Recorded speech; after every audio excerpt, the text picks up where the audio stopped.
Курулуш материалдарынын баасы кескин түрдө өскөн. Алсак цементтин баасы 1 сомго, жыгаштын баасы 10 сомго, темирдин тоннасынын баасы 80 миңден 85 миңге чейин сатылууда.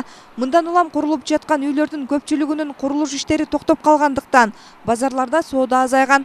Биз азыр Ош шаарындагы курулуш материалдарын саткан базарлардын биринде турабыз. Мындагы соодагерлердин айтымында 1,5 жыл мурда кууна жыгаштардын баасы 15 миңден болсо, бул жылга 25 миңге чейин көтөрүлгөн. Ал эми темирлердин баасы 40 миңден 80 миңге чейин сатылууда. Бирок тилекке каршы мында келген кардарлардын саны жокко эсе. Мында эмгектенип жаткан соодагерлер кардар күтүү менен убара. Орусия менен Украинанын кагылышуусунан улам доллардын куну өскөн.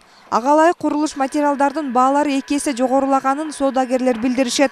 Мурун арзан болчу эле тоннасы 100 миңге чейин чыкты. Арматуранын тоннасы.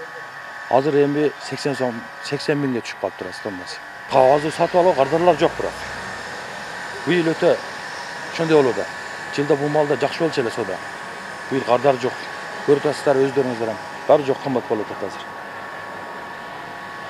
Темирлер, башкалар, продукталар полный бары жок кымбат болуп атпайбы? Мына базарда соода жокуна баары өзү эле ушинтип турабыз, эч ким жок. Жыл сайын жаз айларында курулуш материалдарга болгон суроо талап жогору болгон болсо, быйыл кескин түрдө азайган. Жыгаштын көбү учурда 25 миңден сатылууда. Деген менен соодагерлер соода кылбаса деле, ижара акыларын төлөөгө аргасыз болушууда. Соода былтыркыга салыштырмалуу быйыл сууз, мына өзүңөр көргөндөй клиент жок. Анан патентибиз кетип атат, аренда кетип атат. Алдыга жылыш жок, эми азыр жаз келип башталып калабыз, сезонубуз эми келип атат деп күтүп атабыз, бирок ушул маалда да заготовка иштер болчу эле, көтөрүлүп кеткенге байланыштуу. Былтыр көтөрүлгөн 24-25ке ошо боюнча турат, түшкөн жок. Строй компаниялар менен иштешет элек, алар дагы кече доллар көтөрүлүп, кымбатчылык болуп кеткенден кийин алар да иштин токтотуу аздады, клиентибиз аздады. Мына өзүңөр деле тартсаңар болот. Бир да клиент жок базарда. Турабыз күтүп эле келеби. Ал эми цементтердин туруктуу баалары 7 сомдон сатылууда. Доллар көтөрүлгөндөн кийин 50 тыйындан 1 сомго чейин жогорулаган. Эми былтыркыга келсек, быйыл бир аз кымбатыраак. Азыр күндөн күнгө эле мына кичине кошушту заводдогулар өздөрү. Олор кошсо биз деле кошобуз. Анан кардар аз быйыл жылдагыдан. Эми башталабы билбейм, аягы Кудайдан. Азыркы туруктуу баа ошо 7 сом кызылка. Аравандар 6,5-6га деле берилип атат.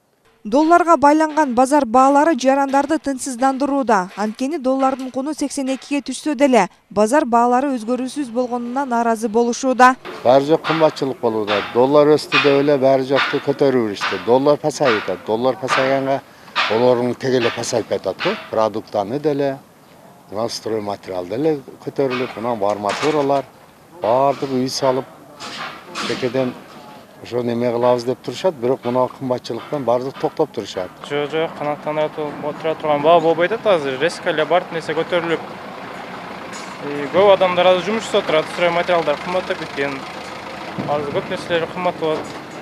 Ошоларды бирөө жарым караган адам болсо, ошолардын үстүнөн контроль этип, эмнеге баалар өсүп атат. Азыр валюта көтөрүшөт, көп валюта түштү мисалы. Строй материалдар кымбаттап атат. Ошо жактарын бир карап койсо жакшы болот эле. Эксперттердин айтуусунда базар бааларынын жогорулоосу акш бирдигине көз каранды. Анткени доллар куну өскөн учурда алып келинген импорт каражаттарын кымбат сатууга аргасыз. Киргизилип жаткан продукциянын баасы доллар менен эсептелсе, акырындык менен төмөндөсүн билдирет. Биринчи керектелүүчү продукциялардагы товарларда көбүнчө бизге Россиядан, Өзбекстандан, Казакстандан келет. Эгерде биз ошол же рубль менен расчетко өтүү жолдорун карай турган болсок, же болбосо ошол мезгилде баягы мамлекеттер аралык келишимдердин негизинде продукцияларды импорттойт турган болсок, ал акырындык менен төмөндөшүш керек. Эми рынок мыйзамы ошондой да. Анан рынок мыйзамы боюнча дагы айта турган болсок, бул жерде сөзсүздүү рынок бааны өзү ылгап алат. Кайсыл продукцияга же товарга баягындай талап күчтүү болгон болсо, ал мындай акырын баасы төмөндөшү мүмкүн, же болбосо төмөндөбөй коюшу дагы мүмкүн. Эгерде ошол баягы товардын же продукциянын кээ бир түрлөрүнө талап азыраак боло турган болсо, ал сөзсүз түрдө төмөндөйт. Учурдагы валюталардын бааларын көзөмөлдөө керектиги боюнча Жогорку кеңештин депутаты Нуржигит Кадырбеков билдирди. Айтымында доллар арзандаса да, эмнеге товарлар арзандабай жатканына байланыштуу тиешелүү кызматтар оперативдүү иш алып баруусу керек деп билдирет. Өткөндө доллар көтөрүлдү деп көз ирмемди. Чукул арада товарлардын баалары көтөрүлгөн. Өзгөчө азык түлүктөр, биринчи керектелүүчү азык түлүктөр көтөрүлгөн. 105 сомго чыккан доллар кайра мурда калыбына келди, 85 сомго түштү, бирок товарлардын көпчүлүгү арзандабай кала берди. Антимонополияга ушул тапшырманы берели, керекпи кат жөнөтөйүн, урматтуу өкмөттүн өкүлү, ушуну карап берсеңиздер. Эмне үчүн? Көтөргөндө бат көтөрөт, бирок кайра келгенде долларга байлап туруп, арзандашты унутуп калат. Бул качан болсо ошондой. Ушул маселени көтөрөйүн дедим. Муну эми парламентке алып чыкпасак деле, өзүңүз карап туруп мага жооп берип койсоңуз, урматтуу өкмөттүн өкүлү. Антимонополия иштесин, тиешелүү структуралар иштесин.